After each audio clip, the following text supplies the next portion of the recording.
Hi, this is Greg Stevens with Remax Realty Group. For months, I've been advising clients that this is a good time to buy and sell a house. Um, and recently, my wife and I and my family made the decision to take my own advice, and we just sold our house and bought a new house. And as we are, have moved in and are unpacking, and I'm reflecting on the process. I thought I might share some tips and some lessons learned with you if you are considering doing the same thing yourself. So today's video, I want to focus on buying, more specifically the search. So if you're searching for a new house, here's some tips that helped us.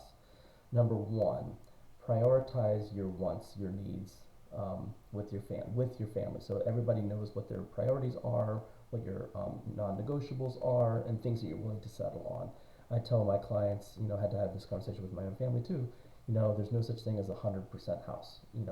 Every house is going to have something that's going to be a little bit off for you.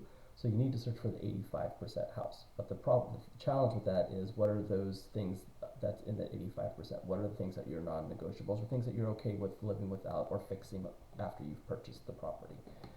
So make sure you're transparent and have a conversation with your family about that. But my wife and I were talking specifically about that in hindsight, like how those conversations went and how it helped.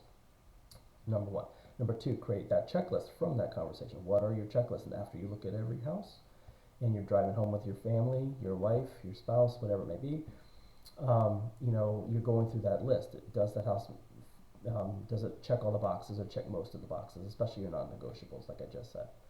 Um, the next thing is, you need to be patient. We had to be patient. The inventory is low out there right now. We had to be patient to find that right house. But also, what comes with patience is, once you do find it that does meet the criteria, you need to be prepared to move and make a decision pretty quickly. Unfortunately, that is the market that is today, and it's probably gonna be like that for a while. And the last piece of advice is, hire a good realtor. Hire someone that can guide the process, that can guide you in the process, answer questions, be a counselor. I found myself splitting that role with as a spouse, but also as a guide and a counselor. Kind of, this is what's supposed to happen. Like, whenever someone gets frustrated with it, you might get frustrated with an aspect of the search, or you get depressed, or we're never going to find the right house. Have someone that you can actually process that with you, and someone who does this every day, that knows what the market is and has had these conversations with other people in your situation many times. Anyway, that's it for now, and I'll be sharing additional tips in the coming days and weeks. In the meantime, feel free to share this with anybody who might be in the process of doing this themselves, or if you're considering buying a property in the next few months or next year sometime, feel free to give me a call. I'd be happy to have a conversation with you about what your goals are. Anyway, I'll talk to you soon. Take care.